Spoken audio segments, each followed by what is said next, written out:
Welcome back my dear students to Science Eli channel. तो class 9th का हमने syllabus चालू कर दिया है साइंस के लिए। और हमने पिछले वीडियो में पढ़ा था मोशन के बारे में और फोर्स के बारे में। इस वीडियो में हम पढ़ेंगे बैलेंस्ड फोर्स के बारे में। बहुत इंपॉर्टेंट टॉपिक है। अगर आप गुजरात बोर्ड से हैं तो सीधा सीधा 2 मार्क्स क्वेश्चन इससे आ सकता है। सीबीएसई बोर्ड से तो भी इससे बहुत अच्छे क्वेश्चन आ सकते हैं। आपको सीधा सीधा डिफरेंशिएट पूछा जाएगा बैलेंस्ड और अनबैलेंस्ड में। तो इस वीडियो में हम बैलेंस्ड फोर्स को कवर करेंगे और अगले वीडियो में हम कवर करेंगे अनबैलेंस्ड फोर्स को। ठीक है, तो देख लेते क्या है इस फोर्स में। The pair of force which are equal magnitude. अब देखो यहाँ पे आप एक चीज ध्यान में रखना कि आपको कहा क्या गया है। आपको यहाँ पहले तो टॉपिक देखना है क्या है, बैलेंस्ड फोर्स। एस लगा है पीछे, यानी कि एक से ज्यादा ही होंगी। ठीक है, देखो बैलेंस्ड फोर्स एक से ज्यादा से 2-3 जितने भी हो सकती हैं, बट यहाँ आप 9th क्लास में पढ़ोगे पेयर ऑफ फोर्स के बारे में, दो के बारे में अभी आप फिलहाल जानोगे। तो ऐसी दो फोर्स जिनका मैग्नीट्यूड सेम हो। मैग्नीट्यूड मैंने आपको क्या समझाया है कि कोई भी नंबर, जैसे हम कहते हैं ना 5 किलोग्राम, ठीक, तो 5 क्या है, इसे कहते हैं 5 को मैग्नीट्यूड। मैग्नीट्यूड यानी कोई नंबर, और किलोग्राम क्या है, किलोग्राम है हमारी यूनिट। ठीक है, तो ऐसी दो फोर्स जिन दोनों फोर्स का मैग्नीट्यूड सेम हो, यानी कि वो इक्वल हो। ठीक, बट और क्या चीज होनी चाहिए उसके साथ, उसके साथ एक और चीज होनी, they are opposite to each other. वो एक दूसरे के अपोजिट होती हैं। इसको पहले एक एग्जांपल से समझते हैं हम। समझो एक यहाँ पे कोई ऑब्जेक्ट है, यहां से मैंने फोर्स लगाई 10 न्यूटन की। अब आपको ये तो पता ही होगा, मैंने पिछली वीडियो में फोर्स के बारे में बताया कि फोर्स हम किस में मापते हैं, न्यूटन में मापते हैं। इस साइड से मैंने फोर्स लगाई 10 न्यूटन की। अब मुझे ये बताओ, ये फोर्स F1 फोर्स यहाँ है, ये F2 फोर्स यहाँ है, यानी कि दोनों की दोनों क्या है, अपोजिट है। और दोनों की दोनों का जो नंबर है, नंबर यानी कि जो मैग्नीट्यूड है वो भी सेम है।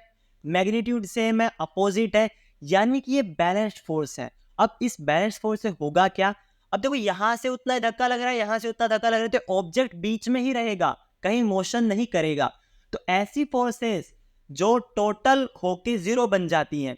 अब देखो यहां से ये है, यहां से अगर हम F1 प्लस F2 करें, दोनों फोर्स का रिजल्ट निकालें, रिजल्टेंट निकालें, तो देखो इसका क्या है 10।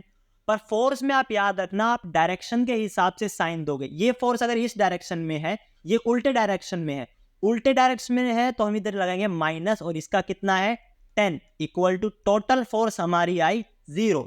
अगर टोटल फोर्स दो फोर्सेस की टोटल 0 आ जाए उसे कहते हैं बैलेंस्ड फोर्स। ठीक है, आगे देखिए, they can change the shape of an object. Object का शेप चेंज कर सकती हैं, ये तो सीधी सी बात है। देखो कभी भी कोई भी फोर्स लगे किसी भी ऑब्जेक्ट पे, वो उसका ऑब्जेक्ट का शेप चेंज कर सकती है।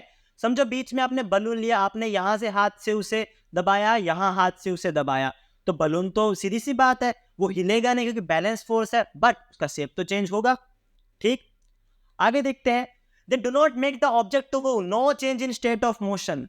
ये ऑब्जेक्ट को हिलाते नहीं है, या फिर ऑब्जेक्ट में कोई मोशन नहीं आता। देखो यहां से मैंने उतने फोर्स लगाया, यहीं से उतने लगा, ऑब्जेक्ट तो बीच में रह गया, स्टेबल हो गया, इसलिए हम इस फोर्सेस से मोशन नहीं होता। दे कैंसल ईच अदर इफेक्ट। यही मैंने आपको जैसे बात में 10 न्यूटन यहां से लगाए, 10 न्यूटन यहां से लगाए, दोनों ने एक दूसरे को कैंसिल कर दिया, इस वजह से ऑब्जेक्ट हिल नहीं रहा। ठीक, आगे क्या है, resultant of balanced force is always 0। ये बात मैंने अभी आपको ड्रॉ करके समझाई थी कि इन दोनों का रिजल्ट जो होगा, टोटल फोर्स या फिर नेट फोर्स। ठीक है, टोटल फोर्स या फिर नेट फोर्स कितनी होगी, नेट फोर्स होगी 0। दोनों का अगर हम नेट फोर्स निकालेंगे तो। एग्जाम्पल देखो, two same weighted friends pulling rope on opposite sides. देखो जैसे हम वो टग ऑफ वॉर खेलते हैं, एक लड़का यहाँ पे है वो रस्सी खींच रहा है, एक लड़का यहाँ पे रस्सी खींच, दोनों का लगभग वेट सेम है, तो सीधी सी बात है दोनों सेम फोर्स लगाएंगे, जिस वजह से वो रोप बीच में ही रहेगी और वो फ्रेंड्स भी वहीं पे रहेंगे। और दूसरा बहुत अच्छा एग्जांपल है कि पानी के ऊपर कोई भी अगर चीज तैर रही है, तो ये बैलेंस फोर्स का एग्जांपल है कि यहां से बोयंट फोर्स लग रही है और यहां से ग्रेविटेशनल फोर्स लगे, दोनों बैलेंस हो गई। दोनों देखो यहां से ग्रेविटी नीचे फेंक रही है, बोयंट फोर्स ऊपर फेंक रही है ऑब्जेक्ट को। अगर ये दोनों बैलेंस है तो ऑब्जेक्ट बीच में रह जाता है, जिस वजह से ऑब्जेक्ट फ्लोट करता है। तो ये फ्लोटेशन जो थी ये भी बैलेंस फोर्स का बहुत अच्छा एग्जाम्पल है। तो ये दो एग्जाम आप दिमाग में रखिए। यहाँ पे एक डायग्राम भी दिया गया है, डायग्राम में आप देख सकते हैं क्या है। यहाँ पे देखो 300 न्यूटन यहाँ पे फोर्स लगे, 300 न्यूटन वहां पे लगे, तो रोप बीच में रहेगी और बच्चे जो है ये भी उसी जगह पे रहेंगे क्योंकि ये खींच रहे हैं सेम फोर्स से। ये है बैलेंस फोर्स का हमारा एग्जाम्पल